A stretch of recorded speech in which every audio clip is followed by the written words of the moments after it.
Dude, What's that? look at you, bro. I know, I'm here. It's good to be here. You're I told hosting. Chad. I'm officially co-hosting. This Co-hosting. is amazing. Yeah, dude. I feel good. And to have you as our first Oh, guest man. for my co-hosting tenure is pretty Well, I exciting. appreciate you asking me. I told Chad, man, I'm like, dude, he hasn't stopped talking about you, man. I'm like, he would kill me if we ever canceled this episode. Yeah. So, Well, I'm glad you did it. dude, Yeah. well, thanks for being here, man. Absolutely. I mean, I'm thrilled to be talking with you. I know Brooks knows a lot better than I do. But from everything he's told me, man, I'm just super stoked to hear your story, hear your testimony, man. So Thank you.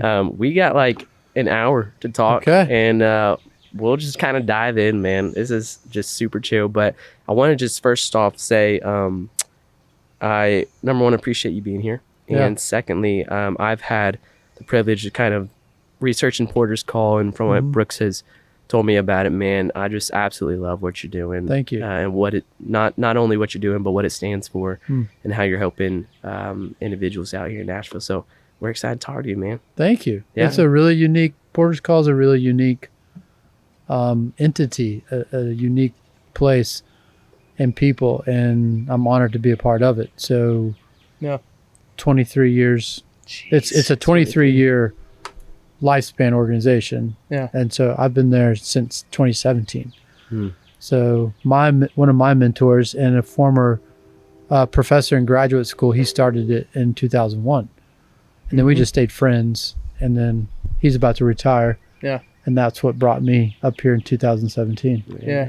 And for our listeners that don't know what Porter's Call is, I want to get into it in a little bit. But Yeah, I also want them to know a little bit about your background. I know a little bit. sure. I know you were doing something akin to Porter's Call back in Texas. That's right. Beforehand, tell people a little bit about that. Yeah, so before I got to Porter's Call, I spent a lot of time in two worlds. One was like local church, working in various pastoral kind of capacities. And then in 2001, same time, coincidentally, that Porter's Call started in Houston. We were in Houston at the time. We started an organization called Better Days. And Better Days did essentially the same thing that Porter's Call did, but it focused its attention on leaders, pastors, ministry leaders, community leaders, and their family members. And so it was the same kind of work, but just to a different population. Yeah. And so that's when I graduated from college, and I was headed to grad school eventually.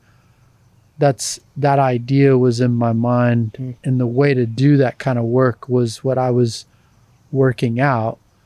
And as God would have it, I leave graduate school. I become friends with Al, who founded Porter's Call several years later. I started Better Days several years later, and we stayed friends over the years. He's older than I am, and he's just always been like a mentor and a friend to me, and so incredibly encouraging. And it was just really neat how we got to work kind of side by side in different places, alongside each other. So is this thing that you knew you were going to do in some capacity? You had like this dream kind of in the back of your heart from a young age. Was it something that you just saw there was a need for, or what was it that kind of gave you that idea and great made question. you want to do that? So you think back like to 1993. That's when I was graduating with my degree in undergrad. And I'd studied like psychology and a lot of philosophy and religion and that sort of thing. And in particular, I'd gotten into a lot of like church history and the way in which historically in the church, the people in a community would be taken care of by either church leaders or monks or sisters, these different spiritual people in the community. And they had this space that they would care for people in. Like, they focused on people's soul and their psyche and their emotions and whatnot in a very different way than modern society has done that. So when I was in graduate school, or before I got to graduate school, my observation just generally where we were at in the world was pastors really weren't trained in that anymore. And pastors too in local churches were really busy running complex organizations, you know? Yeah. So it's really difficult to like actually do that kind of work. But so what you ended up seeing happening was they basically would just kind of outsource the care for people to what we know as like clinical psychologists and therapists. And that there was a space in the middle of those two that I felt like was missing. And I thought there was a historical precedent in the church, in communities, where they actually cared for people in that space. And that's kind of what I began to dream of, is creating those kinds of spaces to do that kind of work, you know? So Better Days was Better Days. Was Better Days your brainchild? Or was this, okay. So it was originally your idea that you brought to Houston. Yeah, exactly. Yeah. So, and now that organization still functions in Texas and is run by a different person. And they have like 8 or 9 or 10 counselors, and really they're doing amazing work down there. And then is it all Houston based, or are they? Well, everywhere? It's all over Texas, really. Yeah. And then because of technology and Zoom and all that, you know, they can see people from different parts of the country. Yeah. Same with Porter's Call. We see artists or their spouses or partners, not just in Nashville, but really, honestly, all over the world because of Zoom and our ability to do virtual sessions like that. Yeah. So the primary directive of Better Days, it wasn't just to care for and offer help to just the pastors themselves, which I understand it was. Yeah. But it was also to equip them to better serve their communities. Yeah. And teach them how to do that. Yeah. So a lot of what we ended up doing was like training, and I would do basically be hired as a consultant in churches to help pastors, you know, do better jobs at that, and also train people to do that. Yeah. And I've had the privilege of doing that kind of consultation for even companies, like for-profit companies that want to have healthier workspaces, which is an amazing thing. Yeah. So what does that process look like? What is kind of the core tenets of that? That's a great question. Yeah. I mean, it's really that for me, that's something that's really just developed. Back in 2019, a company in the Woodlands, Texas, the owner and the CEO contacted me and said, "Hey, we had an employee took his life last year, and it really rocked our company, and we don't ever really want to see that ever happen again as best we can. And as the owner, I want to create an environment where people can really be healthy in this space and thrive." And so he said, "Would you come down?" He got my name from somebody, and he said, "Would you come down and basically do a talk at our annual meeting with all of our employees? Basically just kind of best practices, like what's a blueprint for like caring for yourself?" Yeah. I was like, "Wow, okay."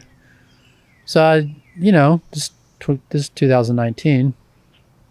And at that point I graduated from grad school, like 95. So I had several years of just like data, notes, conversations in my mind. And I just really kind of worked on this talk that I was going to do for this company that I didn't even know that much about. Yep. And so I basically came up with these 6 principles that I went down there and I did the talk. Yeah. And I had to do it more than once because the company's so large. They had their employees like in groups of 100. Yeah. So I had to do it 6 times. And 36. Yeah. Yeah. So I had to do like six different talks just over the same thing. And they would just, they would change out over the course of a few days. Cycle them in, yeah. Yeah. Wow. And it was so well received by this company. They have since now they use it in their basically onboarding and training. It's a part of their management training. Nice. I do a retreat with their company every year. I'm curious to know the 6 principles. Yeah. Okay. So give me the breakdown. He left us hanging. He wanted us to ask. Well, the first one is I'm getting smoked out over here. Yeah, I know, man. It's like it's probably going to turn in a minute. You're the chosen one. That's what this is. Exactly. The chosen one.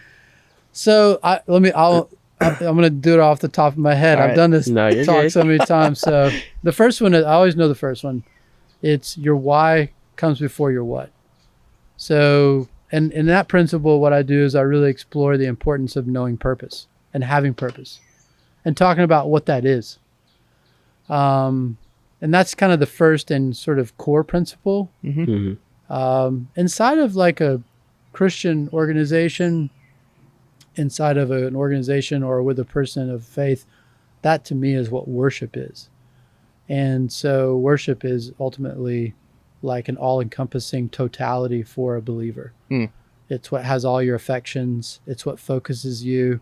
It's what draws you out. It's what you lay your life down. Yeah. That's what the Bible, Paul says to... Oh, man. The center of your affections. That's a really interesting way to think about worship. Yeah. And it's like, it's the thing that really costs. It's the thing that you're willing to pay, it's exacting. And so that's the very first principle. So I explore that in detail in that talk. And then it's actually a really important question in all my conversations with clients eventually is like, why are you doing what you're doing? Yeah. And honestly, here in town with artists, it's interesting how few people have thought about that. Yeah. And they're I would say in an advanced stage in their career. And it's like, hey, why are you doing this? And they're like, that's a good question. And sometimes the why that they originally had is no longer compelling enough. Yep. And you have to renegotiate the terms with yourself. So there's a lot there. That's a big one. That's exactly where I was when I met you. And, for people listening, that's the background of me and Chad. I went to go see him at Porter's Call a few years ago. And that's exactly where I was. Yeah. I had a why in the past. Yeah. And I remember you asking me in so many words, Yeah. what is it that you're seeking and really why? Yeah.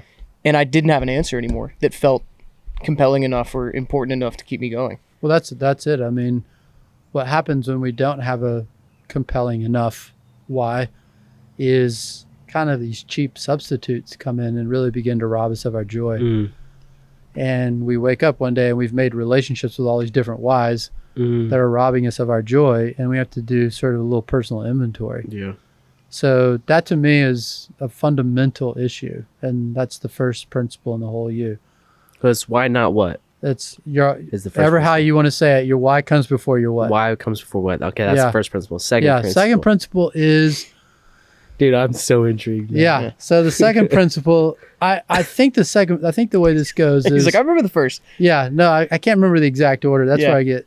So I think where I go after that one is to embrace the human that you are. So as we begin to struggle with and wrestle with answering the question why, one of the things that we have to come to terms with is our limitations as human beings. And I really focus on two aspects of that we are flawed. We are morally corruptible.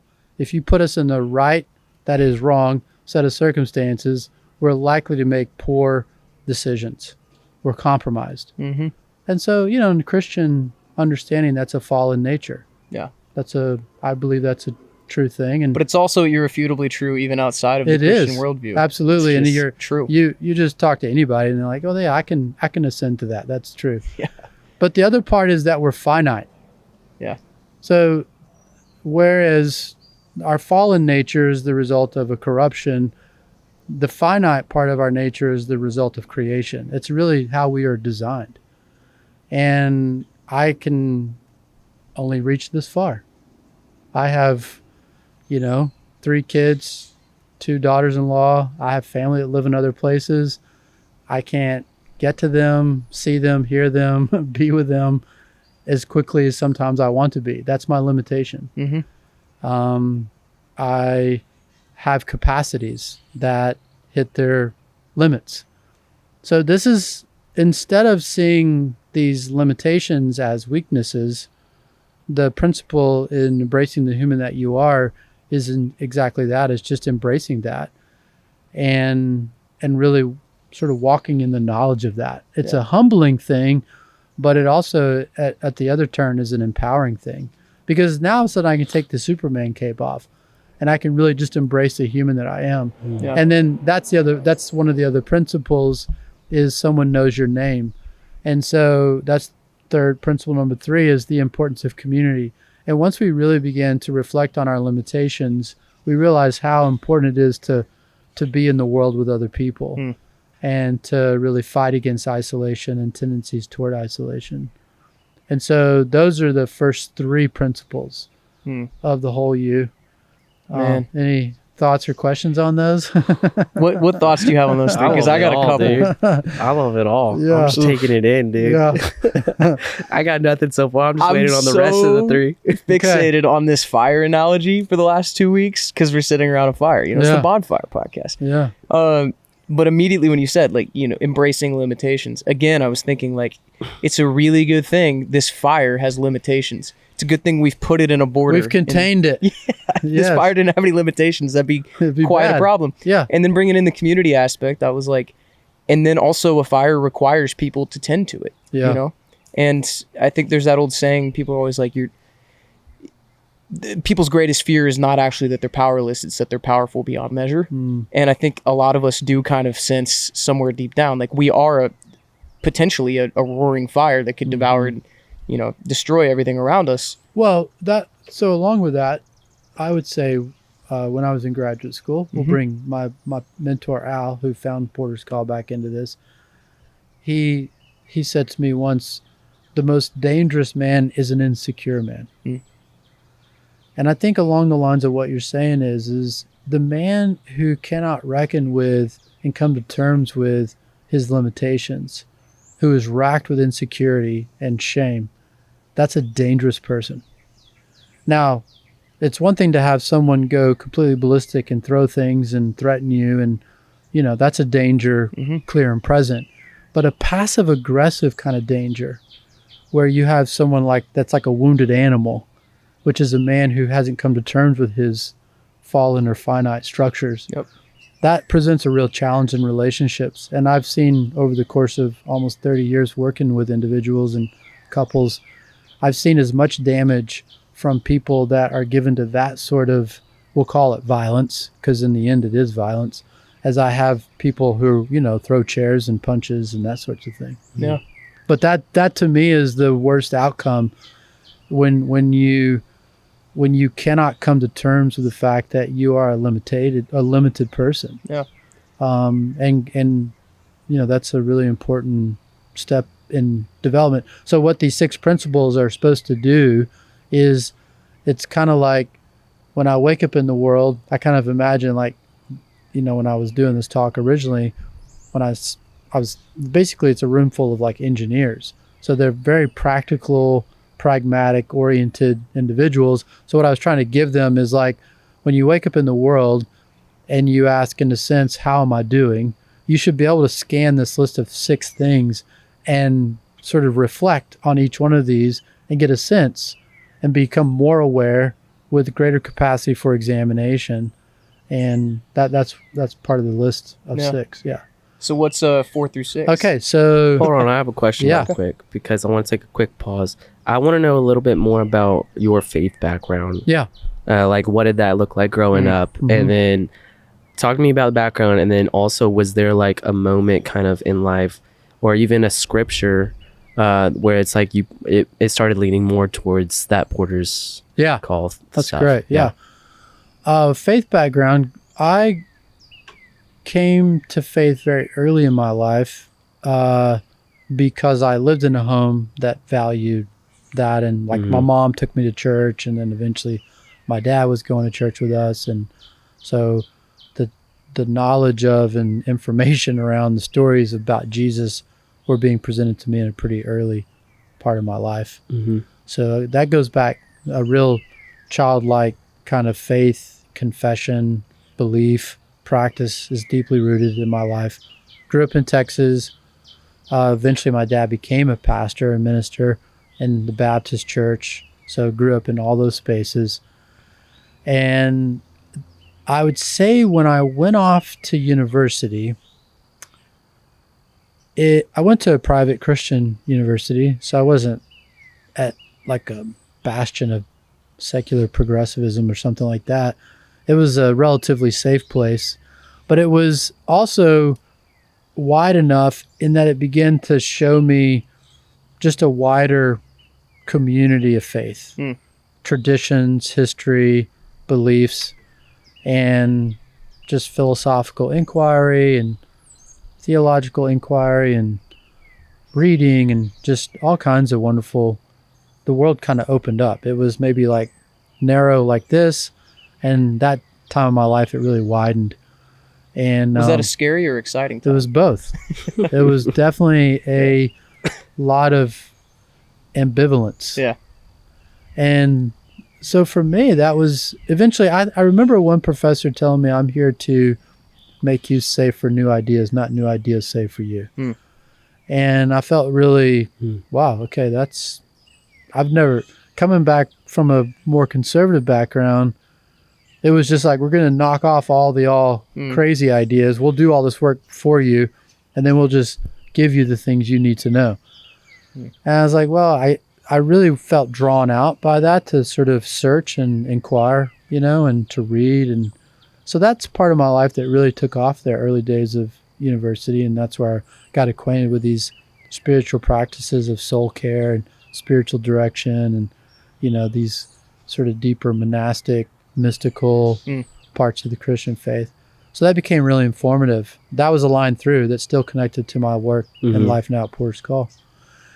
I would say then, as I kind of grew in my understanding of who I was and what I had to offer, sort of my giftings and sense of calling and purpose, my why, I really felt a strong attraction to being where the need was in people's lives. So trying to sit, as it were, in those spaces where people were really trying to work it out.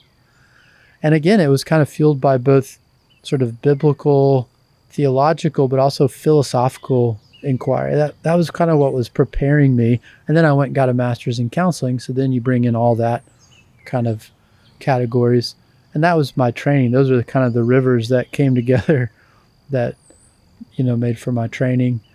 And so for me now, I'd say one of the, there's so many passages in the Bible that are so inspiring to me on a daily basis for the work that I get to do with people. Because most of the work I do with people now is not with people of faith.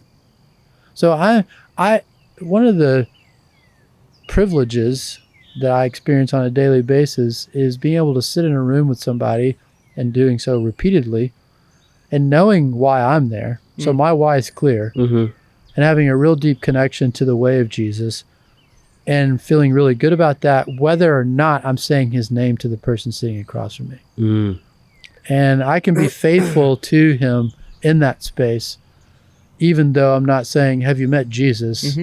Would you like to give your heart to Jesus? I don't have to do some of those, but I'm there. I'm on behalf of, and I'm in my mind channeling the love and the wisdom of God. That's what I pray every day, to be able to do that for the people that are in my office. So when I think about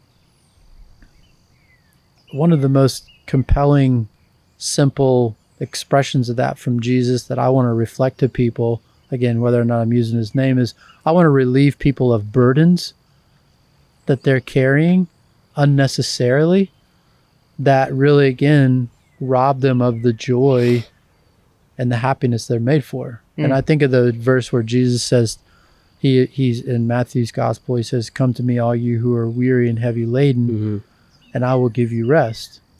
He says, take my yoke upon you and learn from me, for I'm gentle and lowly in heart. And I just love this idea that Jesus is talking to this crowd and he's saying, come to me, all you who are weary. And there's people in that crowd thinking like, well, I wonder who he's talking to, because I'm good. And I want to say, he's actually probably talking to you. Yeah.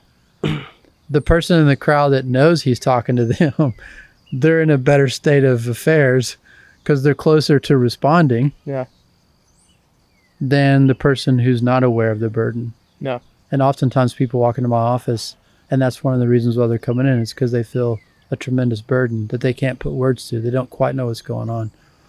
And I don't believe that it's as simple as just believing and to particular Christian doctrine, but I do believe that every struggle is in part a spiritual struggle. And I do believe that part of what we do at Porter's Call, and we've done at Better Days, is provide both spiritual, emotional, and physical care.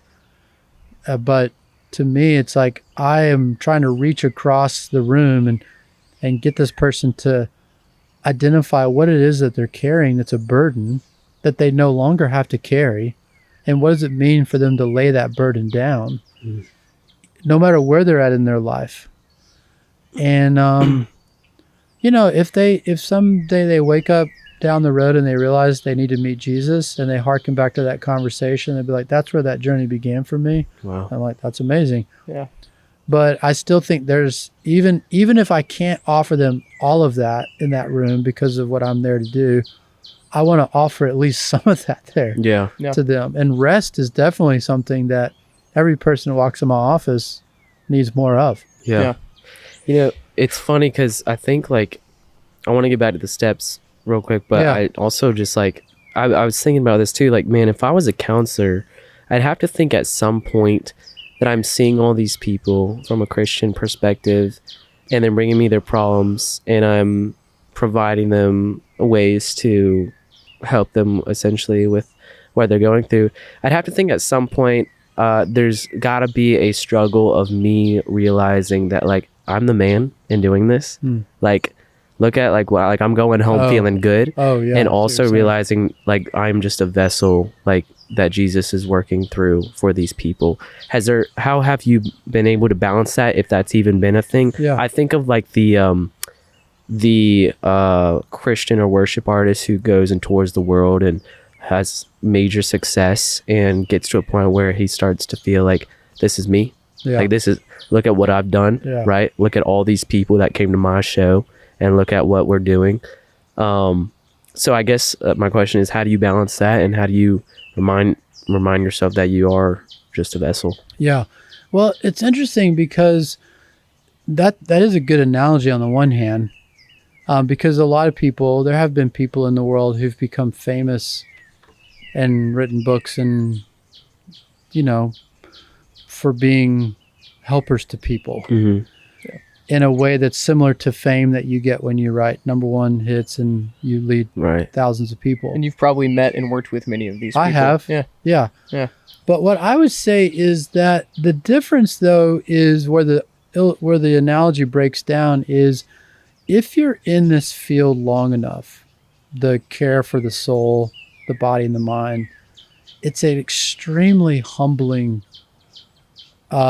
service, because you're not fixing people. It's not like I have this long, big trophy case in my mind of all the people that I have. My advice is turned their life around and fixed. Right. What I've essentially done over the course of 30 years is, and I would say better now than I did at the beginning, was sit with people and be present with people. Part of the struggle is learning not to say something, to not come up with something clever, but to just be a person with this person. And so in some ways there's a built-in facility in this work that is extremely humbling, also extremely fatiguing. Mm-hmm. But I feel, when I think about that principle, embrace the human that you are, I feel like my work brings me into that humanity, my own limitation, so often that it doesn't allow for a really big ego. Because I'm just I'm looking at somebody's situation that, even though I've been doing this for a long time and I've seen and heard so many stories, they're every day I sit across from somebody and I'm humbled by the severity, the intensity, the chaos, the impenetrability of their struggle. And as much as I would like to be able to be okay, if you will, write a script and just do that, it's I'm going to be here with you. Yep. And so for me, that kind of works out the kink of arrogance. And what it does, though, on the other side, the best part of it is it's extremely and deeply gratifying. Yeah. Extremely gratifying. And as tiring and fatiguing and taxing as it is at times, I walk away, I would say almost without fail, just feeling extremely grateful. Because I also learn so much from people. Yeah. When I'm talking to them and hearing them talk. I almost feel like a cheat because I'm getting so much out of this conversation. I have hundreds of these conversations every year, Yeah. I'll say, Does that make sense what I'm saying to you, though? Yeah, absolutely. Yeah. Nailed it. To what you were saying a moment ago, just about, and I do think this is an interesting conversation to have in general, surrounding sort of the ways that people evangelize and the ways that Christians spread the gospel. There was a number of ways that Jesus approached people in the Bible, depending on their circumstances and their situation. You could see that in the way that he, carried himself throughout his life. And I do think that there's a calibration that probably you learn over the course of life and you get better at. And I found that for me, what was so transformational, particularly, I can think back to times that we spoke several years ago and then subsequently with Brent. Yeah. We didn't like the contents of our conversations that we had were anything but Sunday school sort of contents. Right. It was anything but that, because that's not where I was at. I was not close to the Lord when we began meeting. Yeah. And weirdly enough, I can directly trace how the conversations that we had ultimately brought me back to the Lord, although we never spoke about Jesus in the room. And it was kind of like what you were saying. It's like, because of where you were acting and counseling me from, it didn't matter what you said. Yeah. It was where you were coming from and in that intention, that why that you were. The why comes before the what. Yeah. And it did its own work. It and you can't take credit for it because you didn't say anything. No, it just happened. Yeah. No, I think that's a really good point. And I just am like, our founder, he likes to say about the house. We were talking about the house earlier, and the idea is that Jesus, his name's not written on the walls, but he lives in the house. And so that's how people come in that space, and that's what they're coming in contact with. And to your point, I mean, the thing that I love about one of my favorite passages about in the gospel is where Jesus is making a point that he hasn't come to judge the people. Like now, when I have read that, I'm familiar with that passage. I've been for many, many years. But when I think about how sometimes we followers of Jesus, we will hear a statement like that and we'll be like, wow. I mean, if anybody has the wherewithal and the resources to make a sound judgment, I mean, that would be Jesus. But he's saying, like, that's not my job here. And I think to myself, well, if it's not his job, then it's certainly not my job. Yeah. And what am I going to do? Step in front of him and say, well, that's okay, but that's okay for you. But I am going to cast judgment here. And I'm using the word judgment as a way of saying, like, when I get into the mode of judging, I'm really shutting down the possibility of really being present with that person. I'm rendering. I'm defining. I'm boxing that person in. And so that's not my place. Because of my fallen and finite structures, I can't do something like that. Yeah. And so for me, it's like, it really takes a lot of the pressure off. I'm not there to make judgments about a person's character or even really judge the decisions that they're making. That's not my job. I'm holding a different office there. Yeah. And so to me, that's such a paradigm shifting reality. I will say about the smoke here. Dude, yeah. No, I just want to call this out because I think it's really interesting. So I've never been so smoked out.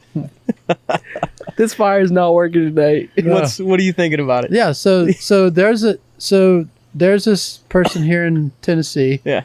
And she owns this ginormous farm. Yeah. And every year, starting in January, she lights a fire on her property. And then from like January until, I don't know, first the week after Easter. Yeah. She has people come out and stay at the property for 48 hours and keep the fire going. So the fire burns from January 1 until I think the week after Easter. That's cool. Oh my gosh. So people just come out and they pray. You're there. You're meditating on this fire. Yeah. And as I'm looking at the smoke and blowing in your face. It's kind of cool. It's kind of a effect that we should film a music video. Yeah, real quick. it's like a music video. Right? So what I was going to say though is see what's happening right now. What we know, the old saying is where there's smoke, there's fire. Yeah. Yeah. So because when you're doing this fire for 48 hours, the question is like, when is the fire gone out?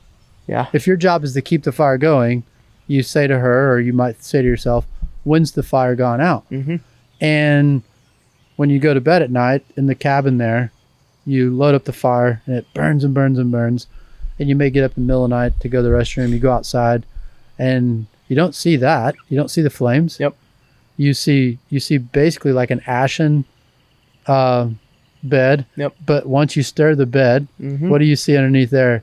These beautiful embers. And then the next thing you do is when you put something on those embers, the first thing you see is not that, you see smoke. Yep. So when I'm out there, what I love meditating on is all these stages of fire. And That's cool. It's not just the orangey, goldy, yellow flame. It's all the things. And that's so interesting, dude. I always remember as a kid with campfires, I used to be around them, and I used to be so disappointed with how brief the peak of the fire was. And the older I've gotten, the more I've realized that's so much of what life is. It's exactly what you just said. It's like most of life's fire is just the embers. Yeah, that's why I have. Are your embers burning? You're alive. You're living. I have artists come in my office. I think about this. Yeah. Artists come into my office in varying stages of being lit.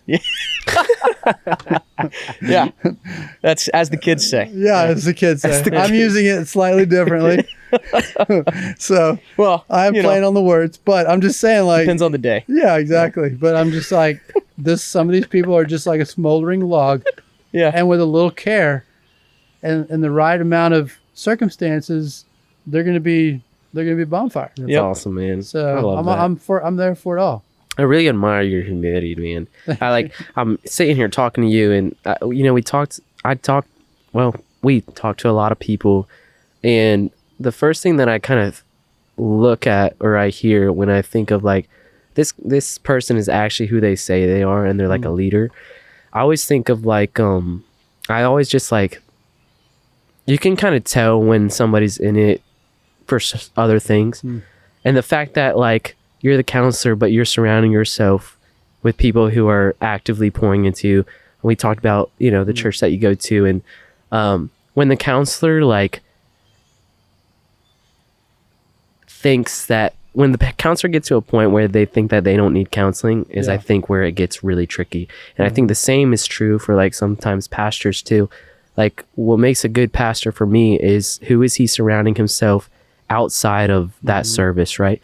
I've had to learn very quickly with this group. It's like, I'm leading these guys. I truly am, just like financially and just like teamwork and like planning all this together. I've had to learn very quickly, like, I cannot do this on my own. Yeah. Like I need to not only be dying to myself every day and taking up my cross and following Jesus and realizing that he's the one that's controlling the show, but also surrounding myself with others who are going to keep reminding me of that. And so I see that a lot in what you're doing and your humility in that. So I just wanted to kind of point that out. But I also want to get to number 4, man. Number 4. Yeah. Actually, I'm going to intersect one more time because I want to springboard off of what you just said. This fire is awesome now. Yeah, now it's burning hot. I'm getting a little sunburn, I think. So to that point, and I know just you don't have to think too hard about it, doing what you do every day and encountering the stories and the heaviness that you encounter on a day-to-day basis. You do have to fill your cup in the ways that you need to fill your... How do you do that? That's a great question. What are your rituals and your practices for making sure that you're not drained? So kind of back to what you were saying is like this idea is what you have to have the capacity for is you have to have self-awareness and the ability to examine yourself. And so, again, if I'm kind of thinking about how I'm doing, it's in a sense, how well is that going? How self-aware am I? How aware of my resource depletion or storage am I? And also, am I putting myself in situations and relationships that help me to reflect on myself accurately? So a lack of self-awareness is that's a huge alarm. Red flag. Yeah. So that's usually, so for me, I know there are things that can lead you down that path and disconnect you kind of from yourself in a significant way, in a dangerous way. So you want to be around people who don't, as best they can, don't let you do that. So counselors, pastors, really strong mentoring relationships, friendships. These are things that are very important to me in my life. My relationship with my wife of 34 years, hugely important. Just really grounded, very real there. My kids, my neighbors and friends. These are all places where I stay connected to right perspective in the world. But on a real practical level, I'm definitely a creature of habit and routines. I find a lot of comfort in that and like repetition. And so I usually kind of live inside of a Monday through Friday space that's pretty, same. Yep. But like we were talking earlier before we got on about bike riding, that's a really big part of my life. Just the rhythm and the exercise of that, and to be on the bike is kind of be in a meditative state for me, and so exercise, physical wellness is a really important part of being able to show up every day with my mind and my heart intact. It's also a physical thing. You have, to take care of yourself physically. Yeah. I love to read, I love music, and I love, watching a good Netflix series or. In short, you're a man of culture. That's really who. Yeah. I don't live like a hermit's life. Yeah. We love going to shows here in town. We have friends and hang out, so we try to really stay connected. And we do go to church really regularly, and I try to do some serve there, help out where I can there. That's awesome, man. And so, we stay really connected there. So, yeah, it's awesome. So number four? 4 through 6, yeah. Well, so number 4, actually, what we were just saying, the principle is your body needs you. And the whole principle on number 4 of the 6 is how important it is to become mindful of your body and to be aware of the gift that your body is and the gift that it is to really both help us do what we're doing and also tell us how we're doing what we're doing. Yep. So, like a lot of talk right now around mental health. That term is not that phrase to me is a little problematic because it's really just health. And that's all we're really talking about when we talk about health is mental health is health. We do, by saying mental, we're saying the health that's related to things like our psychological, emotional, maybe relational space. But one thing I would say is an illustration of this, your body needs you, is like your, like anxiety is, we talk a lot about that nowadays. People are, they feel increasingly comfortable talking about different mood fluctuations and disorders and whatnot. And anxiety is one of these ones. But like, for example, anxiety is not a disorder. Like anxiety is actually not a problem. Anxiety is a system in our body that alerts us to danger. Yeah. The problem is that system is oftentimes, for a lot of different reasons, wrongly calibrated. So it's making prediction errors about danger and sending signals into our body and our minds about perceived danger. And then we get into acute levels of anxiety and the system doesn't recalibrate and then calm down. Yeah. That's actually what the problem is. And so, see, when I just said all that, I'm pointing to my body because a lot of those signals are happening in our body. Long before we feel stressed in our thinking mind, we feel the stress in our bodies. You know, chest pain, stomach, sleeplessness, insomnia is a big deal. Not being able to breathe deeply and, cleansing that. Yep. I mean, there's just a number of different physical symptoms that usually signals that you're in acute levels of anxiety. Yeah. For example, so on the principle of your body needs you, it basically, you could reverse and say you need your body, which sounds so obvious. But the obviousness of that is that your body is always full of signals telling you how you're doing, in addition to full of energy to do what it is you're going to do. Yep.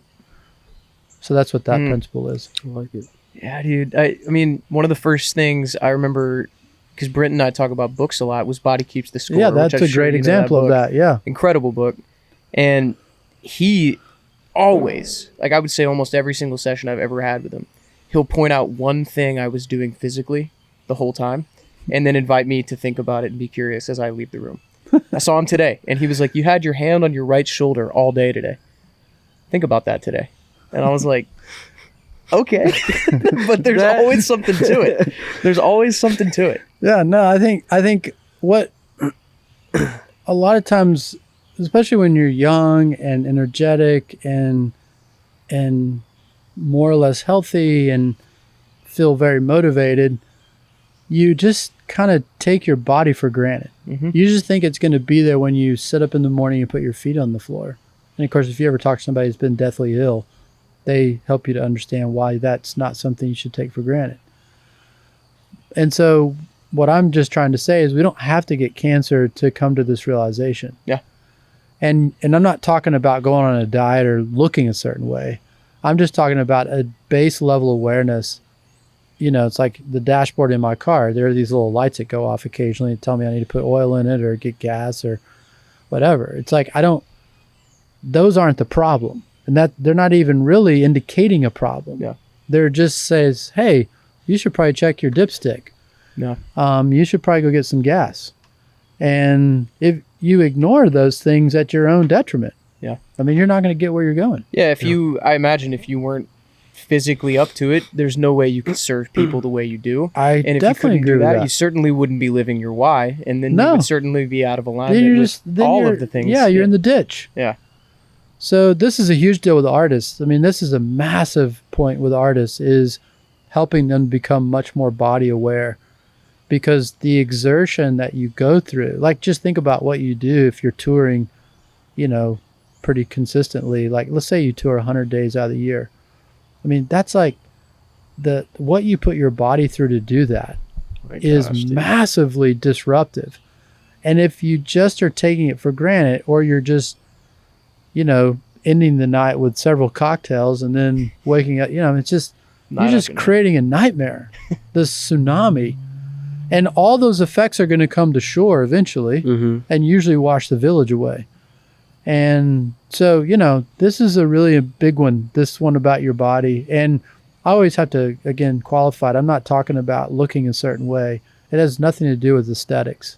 This is why this principle has become somewhat of a problematic one, is because in our culture, when people talk about their body, they're talking about beauty and very narrow definitions of beauty, and they're not talking about wellness. Yeah. And that's what I'm talking about.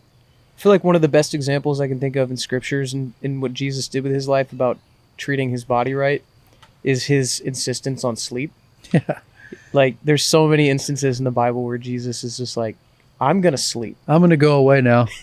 I'm going to go rest and be well that I can serve. No, this brings up a really great point. Yeah. Like we are made, like we actually, before in Genesis 1 and 2, we are created to work. And work is not a curse. It's actually a gift. But the other thing that sits alongside of work is rest. And we don't work well if we don't rest well. And we don't rest well if we don't work well. Yep. Have you ever read The Elimination of Hurry? I haven't. You gotta read it, man. I've been in the. Have you read it? I have. Yeah. You have read it. Yeah. But John Mark Comer, he talks a lot about that.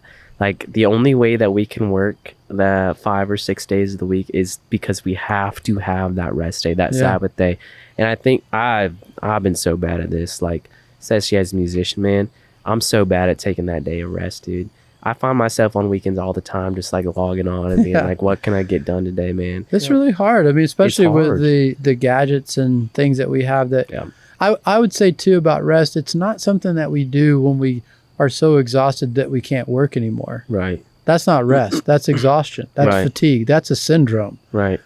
But what we talk about rest, we're actually talking about a rhythm. Yeah. Yes. It's the eighth beat, or what, you guys know. It's a part of the actual symphony of my life. Right. Yeah. And if you pull it out, things go a little wonky. And he talks about that in the book too. He mentions that, like, when the Sabbath comes around, he doesn't mean like, hey, we just sleep 8 hours on a Saturday, right? Which honestly would be kind of nice sometimes, but no, it's like literally enjoying the goodness of God and the gifts, like going out and playing with your kids, or like doing something that you really enjoy and just kind of logging off, because those are the things that re-energize us. Well, in the story in Genesis, the first person that rests is the Creator himself. Yeah. So we'd be hard pressed to say he did that because he was exhausted. So, like, if that's the model, if that's the blueprint, that's not what we're talking about. I did love the flip side of what you said too. It's like, I think there's one of the Proverbs, I know there is somewhere in the Proverbs, it talks about, the sluggard doesn't sleep well at night.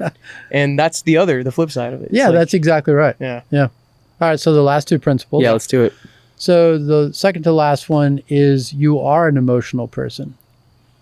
So I'd say it that way because oftentimes the word emotional gets used as like he or she cries a lot in movies or in tense situations. Oh, they're really emotional. Mm-hmm. But what I want to promote there with that principle is the reality of our emotions.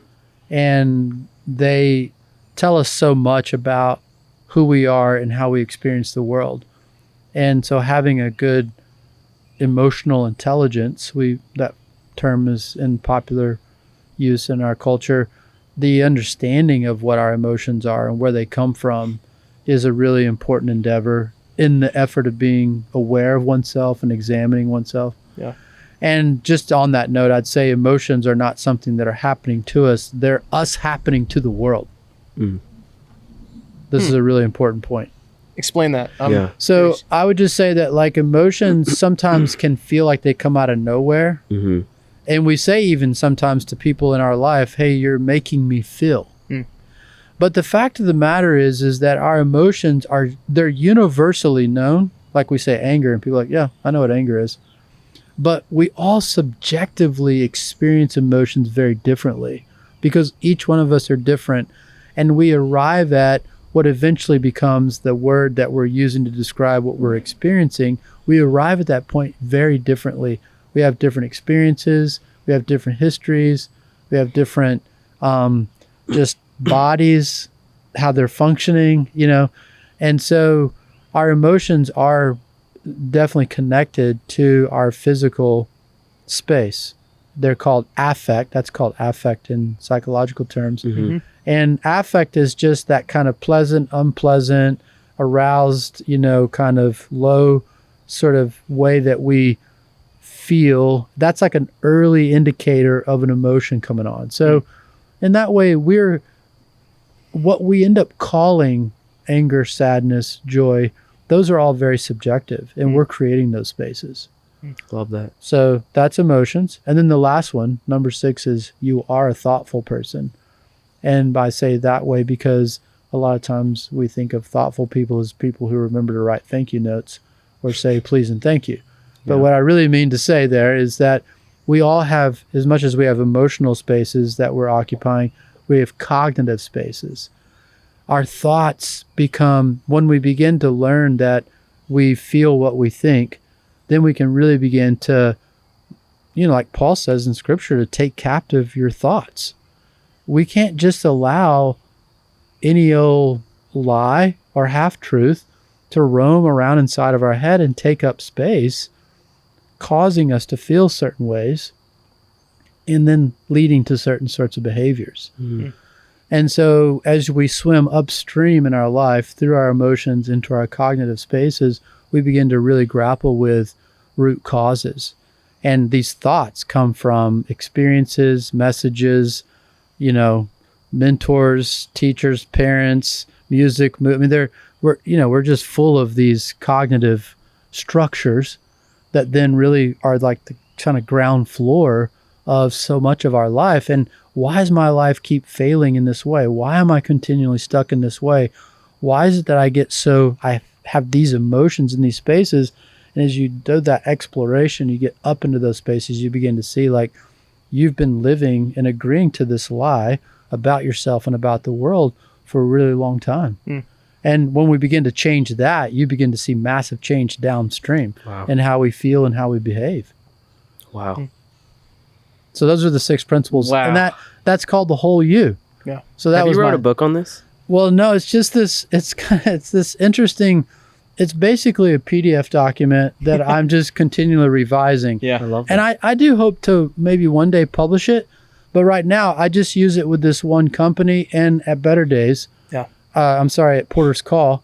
We use it with artists. We do some boot camps with artists and help them kind of know how to be in the world. I got to come to one of those. Yeah. Dude, that's awesome, man. Yeah. We're running out of time real quick, but 5 minutes. We like to end our last question with just saying, what advice would you give to little Chad? No, that's a great question. If you could talk to him today. Wow. What advice would I give to him? I think one of the things I would say to him is, you're never going to imagine what's coming.